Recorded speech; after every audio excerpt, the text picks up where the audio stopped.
পালন করলো, এমনি আগুনে পুড়ে কষ্ট পাচ্ছে।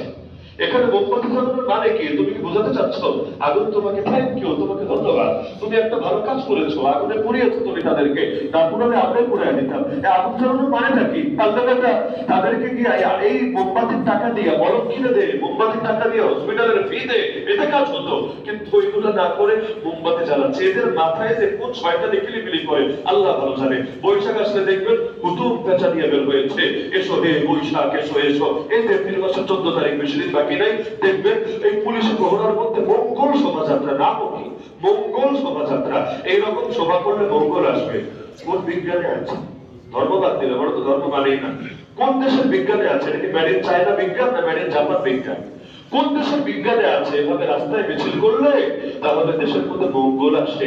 তাও আবার এসো হে বৈশাখ এসো এসো মানে এভাবে রিসিভ না করলে বৈশাখ যদি রাগ করে, বৈশাখ যদি চিন্তা করে এবছর যাবো না তো বাংলাদেশে, এবছর চৈত্র এসেছে ঠিক আছে, সামনে জ্যৈষ্ঠ আসলে আসো, আমি যাবো না, আমাকে রিসিভ করতে একজনও আসলো না, ভাবতে এমন। তাহলে বৈশাখে রিসিভ করতে চায়, বাকি কোনো মাসে তো রিসিভ করতে চায় না। এই সবগুলো নিকৃষ্ট কুসংস্কার ছাড়া কিছু না। কুসংস্কার আবার চালায় চেতনার নামে, কুসংস্কার চালায় বিভিন্ন সুন্দর সুন্দর শিরোনাম। ওই বেদাতিরা যেমন কুসংস্কার গুলো চালায় নবীর মহব্বতের নামে। কারণ শিরোনাম যদি ভালো না থাকে লোকে খারাপটা খাবে কোন দুঃখে।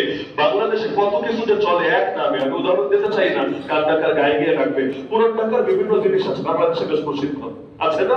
ওই নামে যে কত হাজার হাজার। আমি জীবনে প্রথম যেবার কুমিল্লা যাই আমার মনে আছে, কুমিল্লা ঢুকতে দেরি আর দেখি সবই মাতৃভান্ডার, ডাইনে তাকালো মাতৃভান্ডার, বামও মাতৃভান্ডার, সামনে মাতৃভান্ডার, পিছনে মাতৃভান্ডার, কয় হাজার মাতৃভান্ডার যে আল্লাহ ভালো জানে। লাস্টে মাথা ঘুরতে শুরু করেছে। সারা জীবন শুনলাম মাতৃভান্ডার রসমালাই ভালো, এটা আসলে কোন মাতৃভান্ডার? সবই দেখি মাতৃভান্ডার।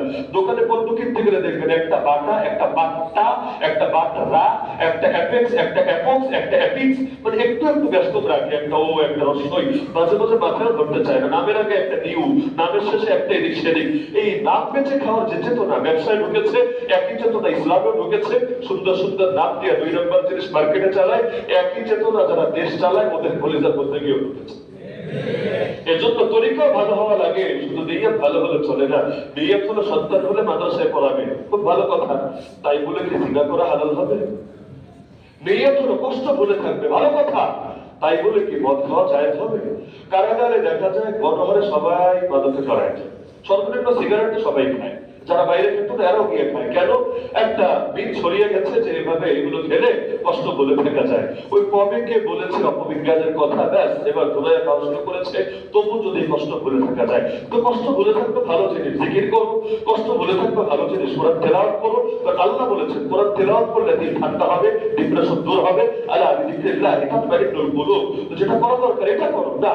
ওই নিয়ত ভালো দেখে কাজ করবে, এবার খারাপ নাউযুবিল্লাহ মিন যালিক। তো সুতরাং নিয়ত ভালো হলেই হয় না, তরিকা ভালো হওয়া লাগে। ইহদিনাস সিরাতাল মুস্তাকিম যে তরিকা শেখানো হলো, ওই তরিকা অতি সংক্ষেপে আইডিয়া দিচ্ছি যে আল্লাহ নিয়ামত প্রাপ্ত বান্দাদের পথে চালান, গজবগ্রস্তদের পথে চালাবেন না, বিপদগামীদের পথে চালাবেন না।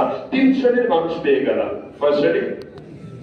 1 নম্বর যারা নিয়ামত প্রাপ্ত, 2 নম্বর যারা গজবগ্রস্ত, 3 নম্বর যারা পথ হারা বা বিপদগামী। কয় শ্রেণী? 3 শ্রেণী। এর মধ্যে চাওয়া হচ্ছে 1 শ্রেণীর পথ, আর আল্লাহর কাছ থেকে আশ্রয় চাওয়া হচ্ছে 2 শ্রেণীর পথ থেকে। তাহলে এই 3 শ্রেণী কারা? এক হলো সংজ্ঞা আর এক হলো উদাহরণ। উদাহরণ সবার জানা আছে, নিয়ামত প্রাপ্ত মানে নবী, সিদ্দিক, শহীদ, নেককাররা। উদাহরণই, কিন্তু পরিচয় নেই। নিয়ামত প্রাপ্ত আসলে কাদেরকে বলে?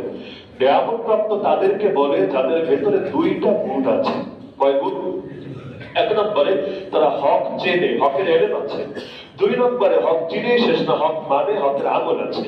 তাহলে ইলম এবং আমলের মধ্যে যারা সমন্বয় করেছে, আকীদা এবং শরীয়তের মধ্যে যারা সমন্বয় করেছে, তারা হলো নিয়ামত প্রাপ্ত বান্দা। আল্লাহ আমাদেরকে তাদের অন্তর্ভুক্ত করো, তাদের পথে চালাও, তাদের অনুসরণের তৌফিক দাও। আর বাকি 2 শ্রেণী কোনটা?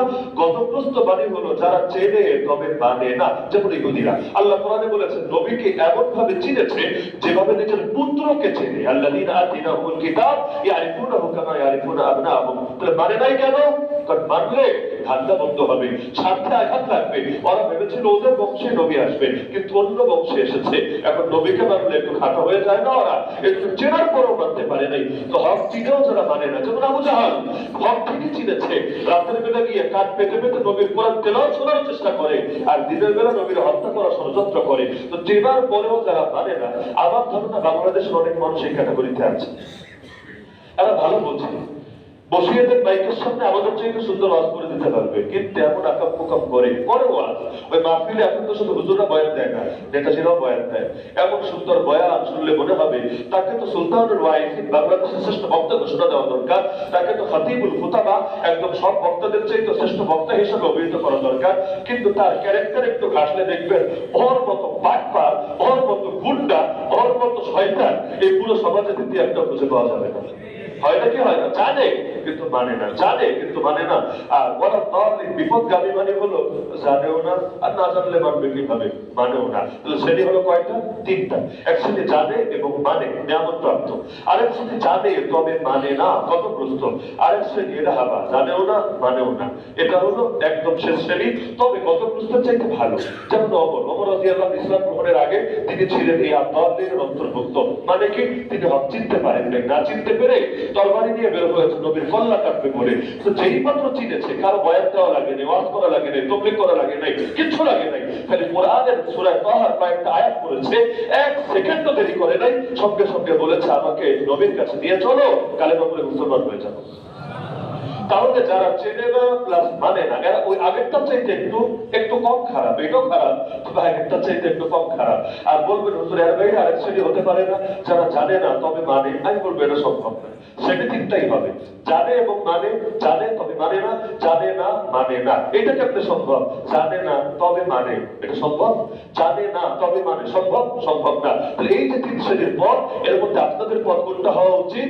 আমরা জানবো, আমরা মানবো, আমরা জানবো, আমরা মানবো। এরকম কারা ছিলেন? নবীরা ছিলেন, সিদ্দিকরা ছিলেন, শহীদরা ছিলেন, নেককাররা ছিলেন। আল্লাহ আমাদেরকেও তাদের অন্তর্ভুক্ত করো। আল্লাহ তাআলা আমাদের সবাইকে এই সূরাতুল ফাতিহার আলোকে আকীদা এবং কর্মপন্থা উভয়টাকে বিশুদ্ধ করার তৌফিক দান করুন। আমিন। ওয়া আখিরু দাওয়ানা আলহামদুলিল্লাহি রাব্বিল আলামিন।